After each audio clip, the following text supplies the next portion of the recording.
But this is a gentleman. Nyamin chade ye who say we to sa line ni bi.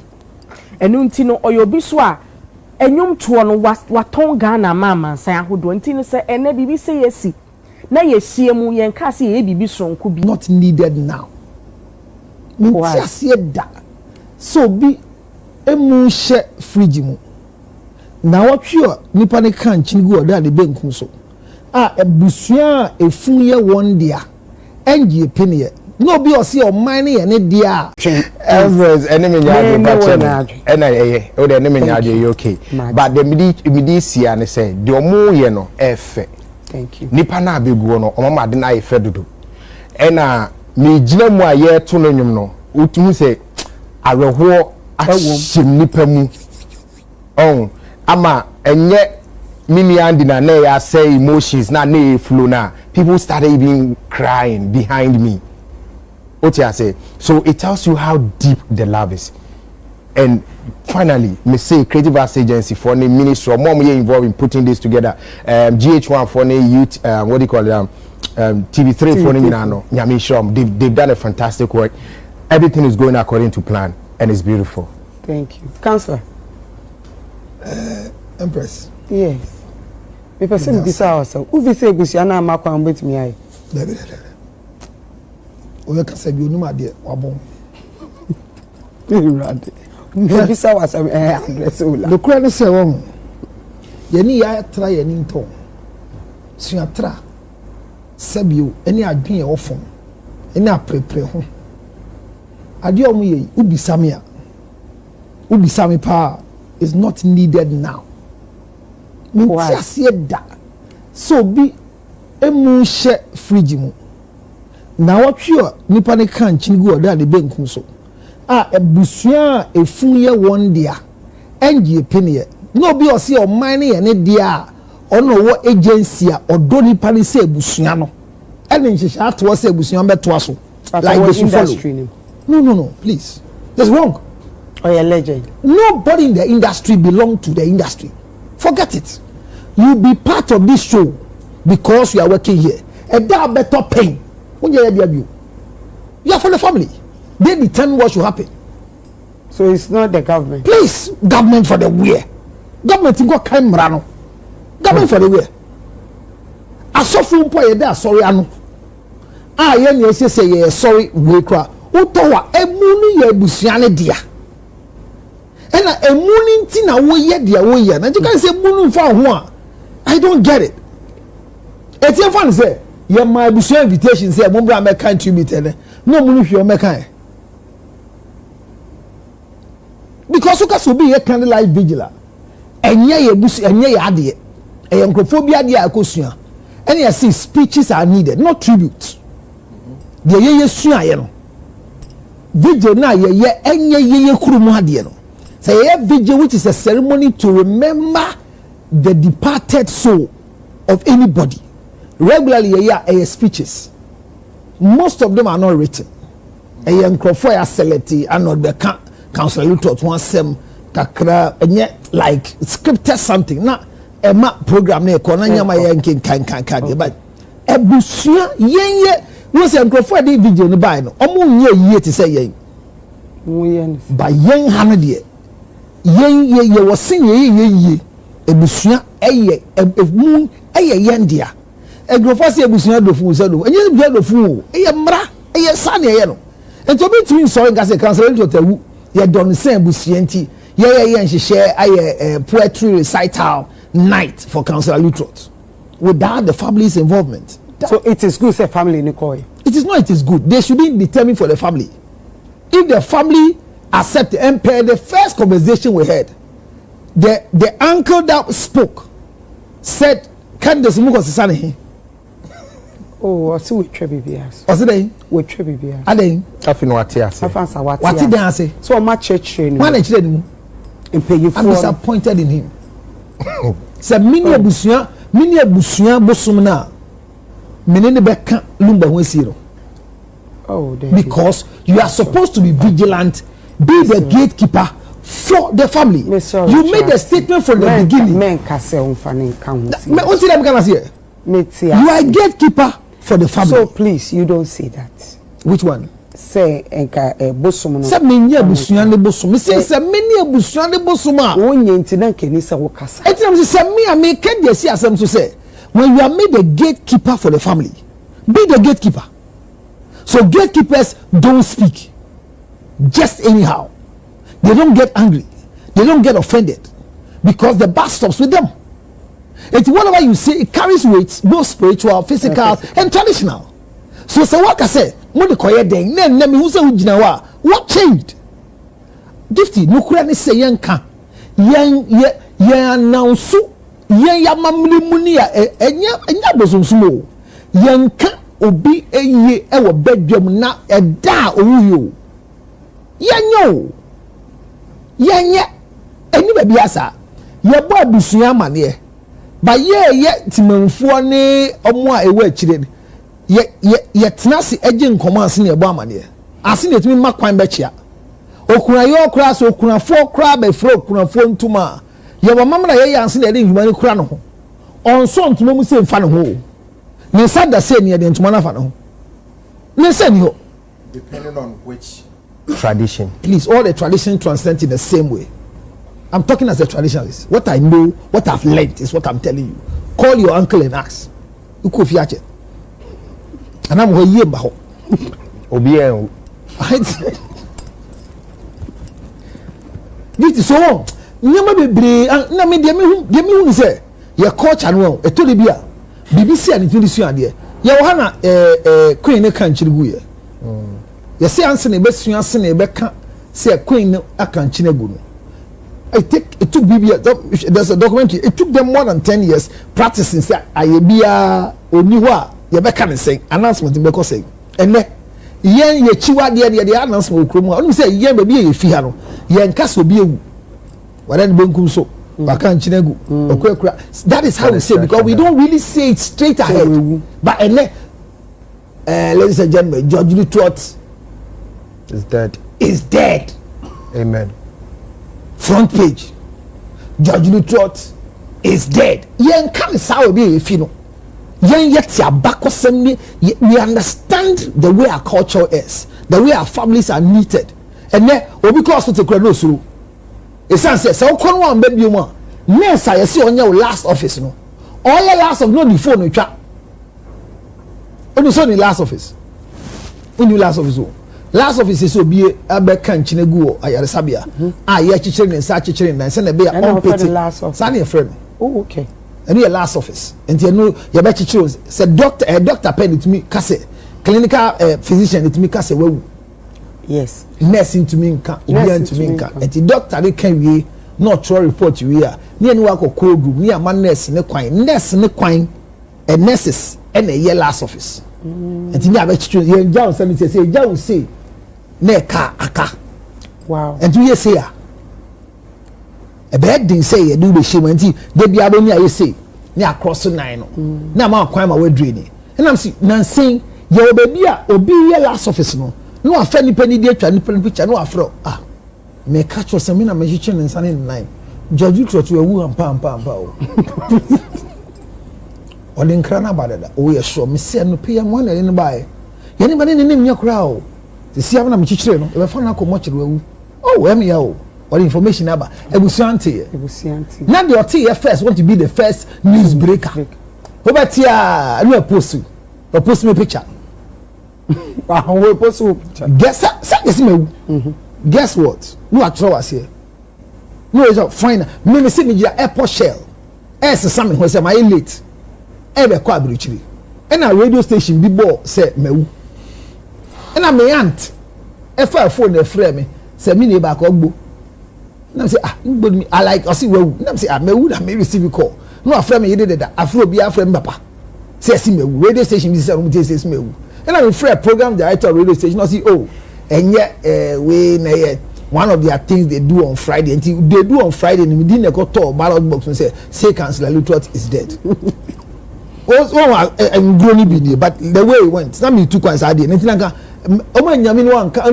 you know what is going to happen and I ye gdie mu no yiti hana me ba o bi ba show we so ye gdie mu no mekonya akwanhia bi a eye moja show ana ye friend otofuwo a wonu se baba show ya se pepepe pe a customer oh yes obaba show I'll be here what we know tini ene sama na better you be shocked what will be that oh please mami beton mami bi ton wo ewo bebi abi adwuma oton like obeton palm oil ewo bi adwuma ye wo na oba wi abeton ade boton ade ni wie no obi abetua no se muntu wase me ba muntu wase me ba no ko ye obi a wo sa department ni wase ma make enye me nko obi a huye ah obeton ade ni wie no afi ehu o ba gini sika dabi ba gini sika no ko ye ye wo ho it was a Thursday Friday and abusuan no it was a Tuesday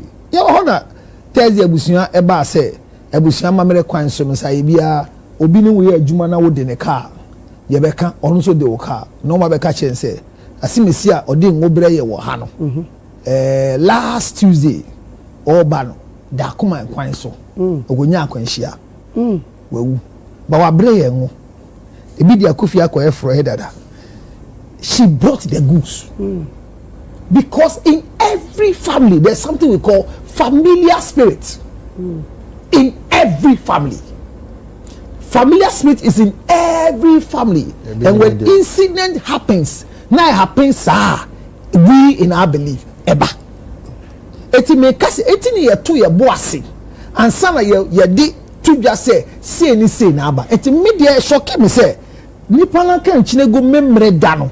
Sa memre dana yetimi ye nhihye ntem say ama ye fa eto ato aso say enti mi ebusapanyin kasa me ne ya adwen pa. Enti echire mu a se na olaka se obedani na no said your kind or no kind na wasesa na use of words the word I've not heard outside but so we hold there ebe no because can we follow tradition or can bibi e ma ni to masum am gidi so say ye nwa bema Daddy Lumba me ma me echi baby ofi no omodom oti kokko so enti se obe no bi dia dance ye ne ko bo hene ama ne se ne dihye bi what must say akan chinego na ye ohini ye mbo ohini amane ewo radio so ye ndede enti besi ene no saadi na ye we did in the wrong way ayembia omokobo na amane ene o ma sa akwan ya na I think siatra na ya dos Vigil de omuntumi nya without the family na say akowazi family no ene o ma support to say enya omo ala they should keep on doing it but let's do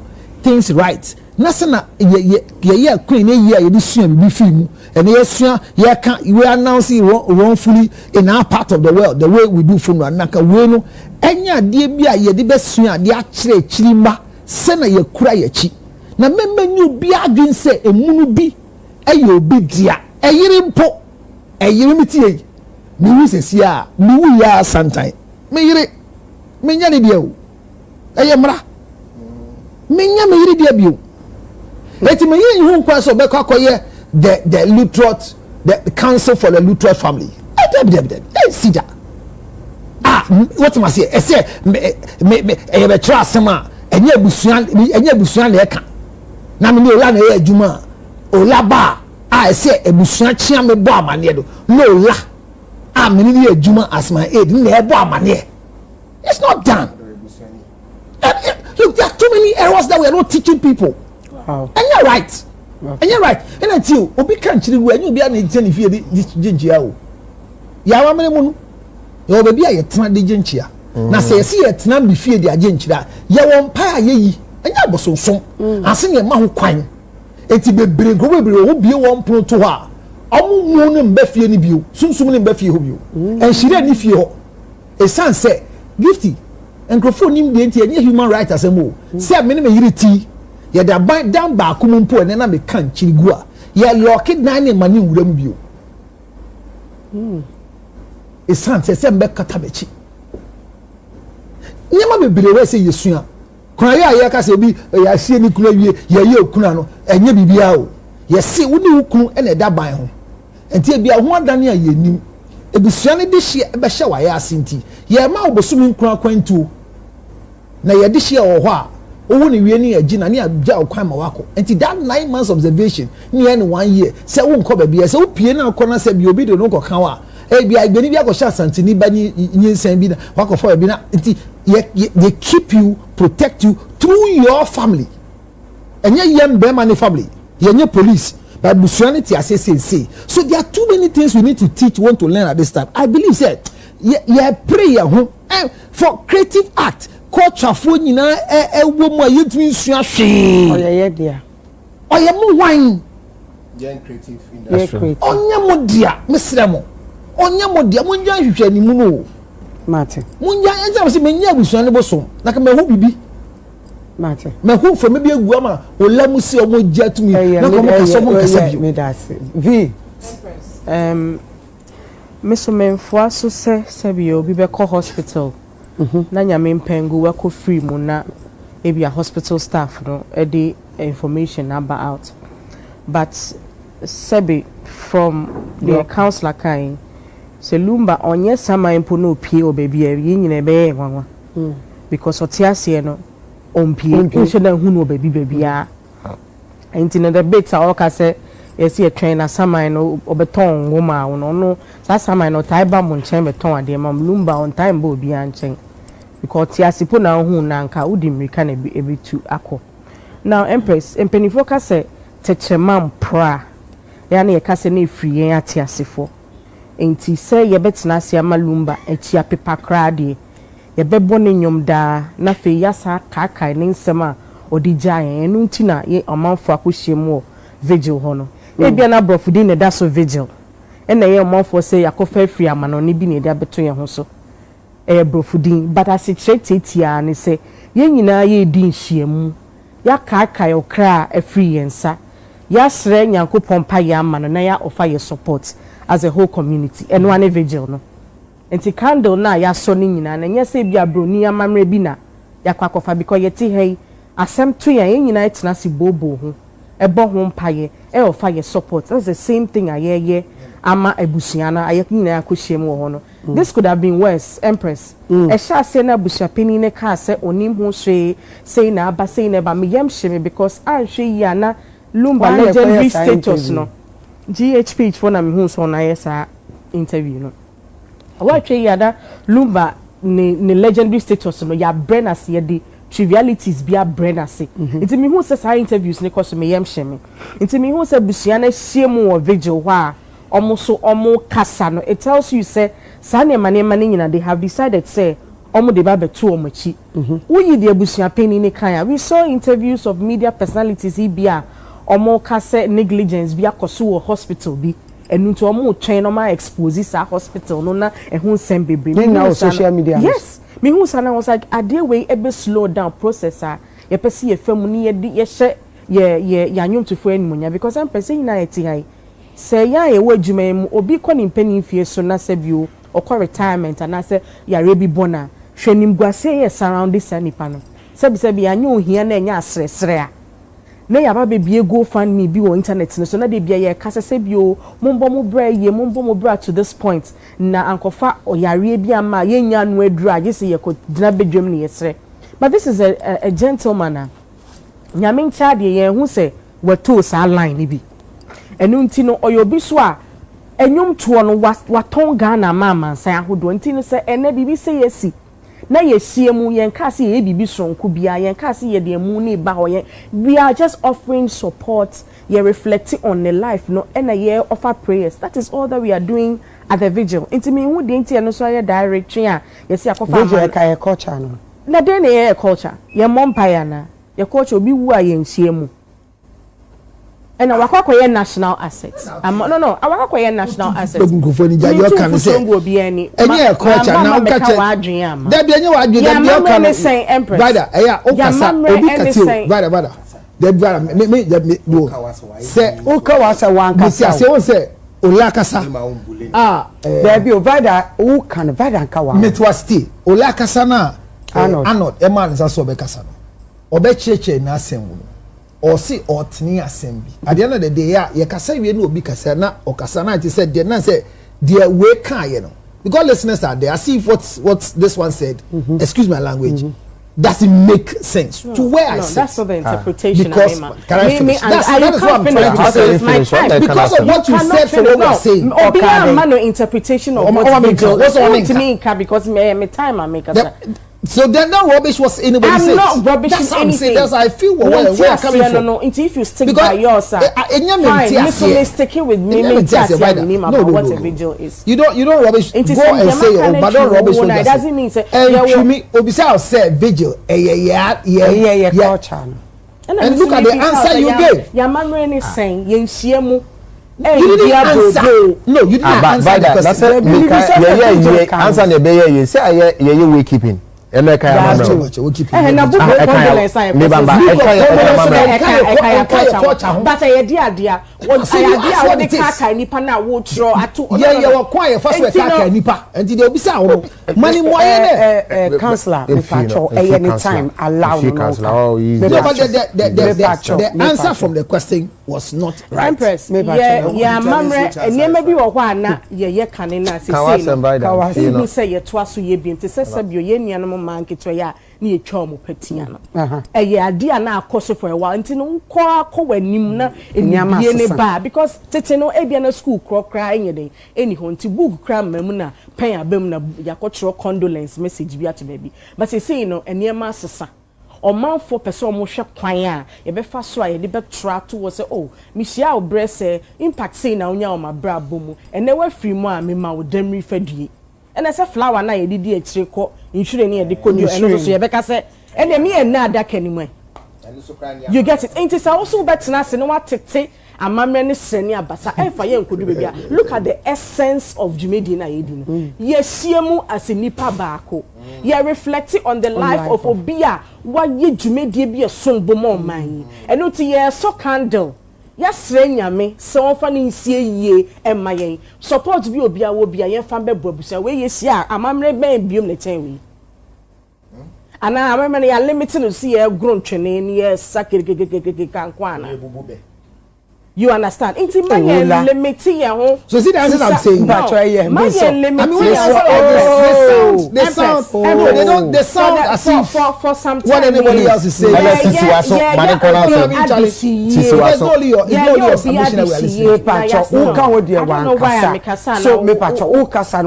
Because your submission.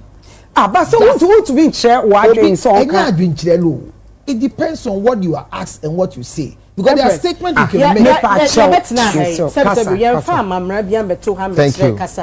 Thank you. Your interpretation is what you are all espousing for. In any case, what they are okay, because the vigil is actually happening. You know, Kasi. Yes, yeah, this year. Obia living a life I still say so. Or Baba to nyom. Then mo swa or mining now on the back. Baby biara okoye bia enu nti omaima obi afa camera be shekendo mompaye ye nkoye fie wo so obenya ho a wote brofo kakra no fa pen ne paper kotro bibi wo book of condolence mu enu so ye ntwen ma bre watia bi mefri baby ma me kantre se amamre ye ni se yansa na yetimi aya na ni nyina ye kra nipa na chi boko ye kra nipa na chi what ma say ye de bia na ye sade as enkaidum bi ebesi wa o chene bi no sebi yesre e de hwe bi mu yare a omo soso mu timi toto omo nyema ye ni timi yo ma de hye sei e ma ne ye wotie kira as an artist and the impact that it has on you no e yesronko ye ka say it will affect artists omo tie omo lyrics sebi wotra se na wotie Lumba nyom se de ye de e bo no safo hene se obomode a wotra se na wo tro nyom sebi ye ginjan a wo betra se adwene mienu se ochene bi mini wa sa nyumi ne bebo ne machi na me ma ne mabusuafo tese meti asese na me kɔ no a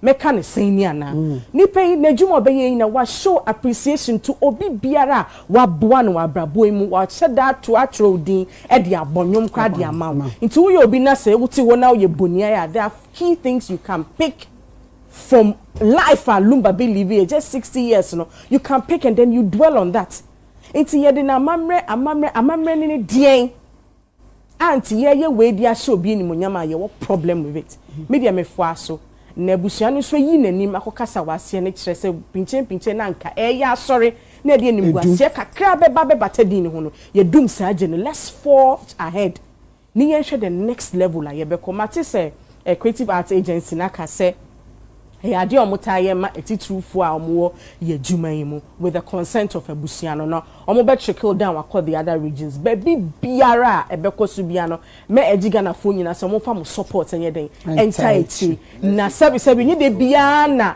artist no ye bewu wo hia mu animguasie mu ebre bi beduru a owo ni beba de e be celebration of life said the etira ye kan Medas Che Arnold. Number 3, the contention about Vigil no any the keke count. Once again, I will not denigrate your traditions and norms, but we should all you agree with. No, yes, it is key. But mama yes like say oh yakofa we be no. It's not make sure say along the line we've picked stuff.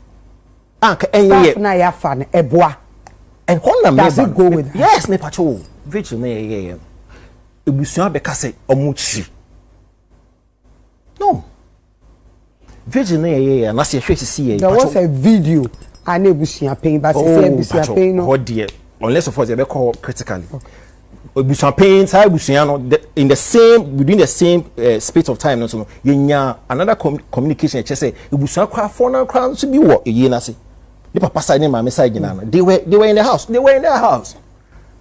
Time about papa na year interview now. The next morning they were others granted interview. I say papa side and mama side no crowd. More feel. So humble the young fan change. The point is between the time a year sir announcement for the Vigil and then now obi extra step or the injunction to swana. Yabi. Whether of busion, there was no injunction say mama yen Vigil. But your Vigil e cost you enyefe. Efe. And as Vida said, I can say 4 hours but still. They can't stop it. Vigil no. It's not as if you are fast. We are there.